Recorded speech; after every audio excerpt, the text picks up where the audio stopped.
내가 침대에 누워 있는 동안 내 머릿속에 환상이 나타났다. 내가 보니 감시자, 곧 거룩한 분이 하늘에서 내려오셨다. 그가 큰 소리로 말씀하셨다. 저 나무를 베서 가지를 꺾고 잎사귀를 떨어내고 열매를 떨어버려라. 나무 아래에 있는 짐승들을 쫓고 가지에서 새들을 쫓아내거라. 그러나 나무의 구루터기와 뿌리는 땅에 남겨두어라. 그것을 철과 청동으로 동여매 들판의 풀밭에 남겨두어라. 그것이 하늘 이슬에 젖고 땅의 풀밭 가운데서 들짐승들과 함께하게 하여라.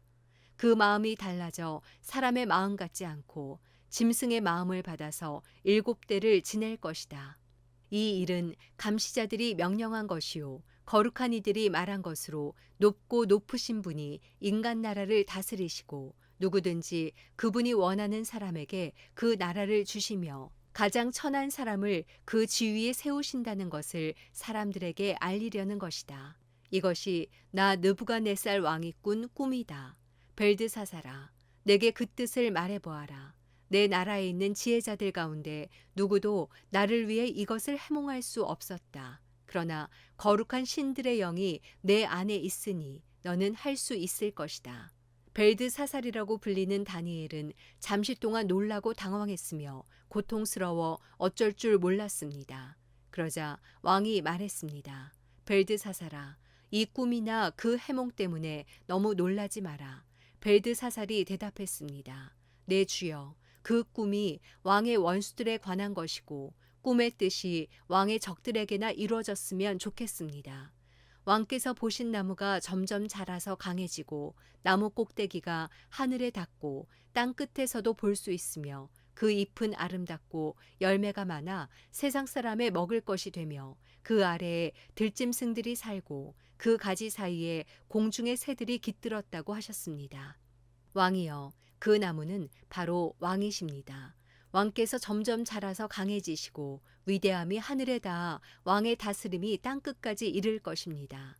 또 왕께서 보니 감시자, 곧 거룩한 분이 하늘에서 내려와 말씀하셨습니다. 저 나무를 베어 없애버려라. 그러나 구루터기와 뿌리는 땅에 남겨두고 철과 청동으로 동여매 풀밭에 두어라. 그것이 하늘 이슬에 젖고 들짐승들과 함께하며 7대를 지내게 하여라고 하셨습니다. 왕이여, 그것은 높고 높으신 분이 내 주 왕에게 내리신 명령으로 그 뜻은 이렇습니다. 왕께서는 백성들에게 쫓겨나 들짐승과 함께 살며 소처럼 풀을 먹고 하늘 이슬에 젖게 되실 것입니다. 이렇게 7대를 지내고 나면 높고 높으신 분이 인간 나라를 다스리시고 누구든지 그분이 원하는 사람에게 그 나라를 주신다는 것을 왕이 알게 될 것입니다. 또 그들이 나무 구루터기와 뿌리를 남겨놓으라고 명령하였습니다. 왕이 하나님께서 세상을 다스리신다는 것을 깨달은 다음에 왕의 나라가 굳게 설 것입니다. 그러므로 왕이여, 부디 내 말을 받아주십시오. 죄를 끊고 의를 행하며 가난한 사람에게 자비를 베풀어 죄악을 벗어버리십시오. 그러면 혹시 왕이 오래도록 계속 잘 살게 될지 모르겠습니다. 이 모든 일이 느부갓네살 왕에게 일어났습니다. 12개월이 지난 뒤 어느 날 왕이 바벨론 왕궁의 옥상을 거닐고 있었습니다. 왕이 말했습니다. 내가 세운 이 성 바벨론은 위대하지 않은가? 나는 내 큰 힘과 권력으로 내 위엄의 영광을 위해 이 도시를 건설했다. 그 말이 왕의 입에서 떨어지기도 전에 하늘에서 소리가 내려왔습니다. 느부갓네살 왕아, 내게 선언한다. 이 나라의 왕의 자리는 내게서 떠났다. 너는 사람들에게 쫓겨나서 들짐승과 함께 살며 소처럼 풀을 먹을 것이다. 내가 이렇게 7대를 지내고 나면 높고 높으신 분이 인간 나라를 다스리시고 누구든지 그분이 원하시는 사람에게 그 나라를 주신다는 것을 알게 될 것이다. 바로 그때 느부갓네살에게 말씀하신 것이 이루어졌습니다. 그는 사람들에게 쫓겨나 소처럼 풀을 먹었습니다. 그 몸은 하늘 이슬에 젖었고 머리털은 독수리 깃털처럼 길었으며 손톱은 새 발톱처럼 자라났습니다. 정해진 기간이 지나 나 느부갓네살은 하늘을 우러러 눈을 들었다. 그때 나는 제정신이 돌아와 높고 높으신 분께 감사하고 영원히 살아계시는 그분을 찬양하고 영광을 드렸다. 그분의 다스리심은 영원할 것이며 그분의 나라는 영원히 계속될 것이다. 그분은 세상에 사는 모든 사람들을 아무것도 아닌 것처럼 여기시고 하늘의 군대와 세상에 사는 사람들에게 그분의 뜻대로 행하신다. 어느 누구도 그분의 손을 막을 수 없고 무슨 일을 이렇게 하느냐고 말할 수 없다. 내가 제정신이 든 바로 그 순간 내 나라의 명예와 위엄과 권력이 내게 회복됐다. 내 보좌관들과 관리들이 나를 찾아왔고 내가 내 나라를 회복하게 됐으며 더 큰 권력이 내게 더해졌다. 이제 나 느부갓네살은 하늘의 왕을 찬양하고 영광을 돌려드리며 존경한다. 그분이 하시는 일은 모두 진실하고 그분이 행하시는 길은 의롭다. 그분은 언제든지 자기를 스스로 높여서 행하는 사람들을 낮추실 것이다. 다니엘 5장. 벨사살 왕이 신하들 1000명을 위해 큰 잔치를 열고 그 1000명 앞에서 술을 마셨습니다. 벨사살이 술을 마시다가 자기 아버지 느부갓네살이 예루살렘 성전에서 빼앗아온 금그릇과 은그릇을 가져오라고 명령했습니다. 왕과 귀족들과 왕비들과 후궁들과 함께 그것으로 술을 마시기 위해서였습니다.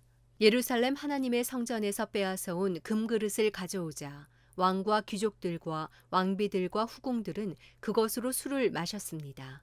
그들은 술을 마시면서 금, 은, 쇠, 청동, 나무, 돌로 만든 신들을 찬양했습니다.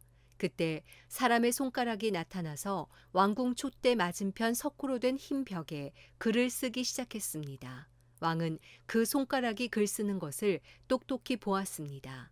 그러자 왕은 즐거워하던 얼굴색이 창백해지고 마음이 두렵고 고통스러웠으며 다리에 힘이 빠져 후들거리고 무릎이 부딪히도록 벌벌 떨었습니다. 왕은 큰 소리로 마법사와 주술사와 바벨론 점성술사와 점쟁이들을 불렀습니다. 왕은 바벨론의 지혜자들에게 말했습니다. 누구든지 이 글을 읽고 그 뜻을 내게 말해주는 사람에게 자주색 옷을 입히고 목에 금 목걸이를 달게 할 것이다. 또한 이 나라에서 세 번째 높은 사람이 되게 할 것이다. 그래서 왕궁의 지혜자들이 모두 들어왔습니다. 그러나 그들은 그 글을 읽지 못했고 왕에게 그 뜻을 알려주지도 못했습니다. 그러자 벨사살 왕은 마음이 더욱 두렵고 답답해 얼굴색이 점점 더 창백해졌습니다. 귀족들도 모두 놀랐습니다. 왕과 귀족들의 말을 듣고 왕의 어머니가 잔치가 벌어진 곳에 들어와 말했습니다. 왕이여, 만수무강하소서. 두려워하지 마십시오. 걱정할 것 없습니다. 왕의 나라에 거룩한 신들의 영을 가진 사람이 있습니다. 왕의 아버지가 왕이던 시절에 그는 신들의 지혜와 같은 똑똑함과 통찰력과 지혜가 있다고 알려진 사람입니다. 왕의 아버지이신 느부갓네살 왕은 그 사람을 마법사, 주술사, 바벨론 점성술사, 점쟁이들 가운데 으뜸되는 자리에 세우셨습니다. 부왕께서는 그 사람 다니엘을 벨드사살이라고 부르셨습니다. 그는 뛰어난 영과 지식과 분별력을 가져서 꿈을 풀고 숨겨진 비밀을 밝히고 어려운 문제를 해결하는 능력이 있었습니다. 이제 다니엘을 부르십시오. 그가 그 글의 뜻을 알려줄 것입니다. 그래서 다니엘이 왕 앞에 불려갔습니다. 그러자 왕이 다니엘에게 말했습니다. 내가 내 부왕께서 유다에서 포로로 잡아온 유다 사람 다니엘이냐? 내게는 신들의 영이 있고 똑똑함과 통찰력과 뛰어난 지혜가 있다고 하더구나. 내가 지혜자들과 주술사들을 불러서 이 글을 읽고 그 뜻을 말하라고 했지만 그들이 그 뜻을 해석하지 못했다. 나는 내가 뜻을 알아내고 어려운 문제를 푸는데 능력이 있다고 들었다. 만약 내가 이 글을 읽고 그 뜻을 내게 알려주면 너는 자주색 옷을 입고 목에 금목걸이를 두를 것이며 또한 이 나라에서 세 번째 높은 벼슬 자리에 오를 것이다. 그러자 다니엘이 왕께 말했습니다. 선물은 거두시고 상은 다른 사람에게나 주십시오. 어쨌든지 왕에게 나타난 이 글을 읽고 왕께 그 뜻을 알려드리겠습니다. 왕이여, 높고 높으신 하나님께서 왕의 아버지 느부갓네살에게 나라를 주시고 큰 권력과 영광과 위엄을 주셨습니다.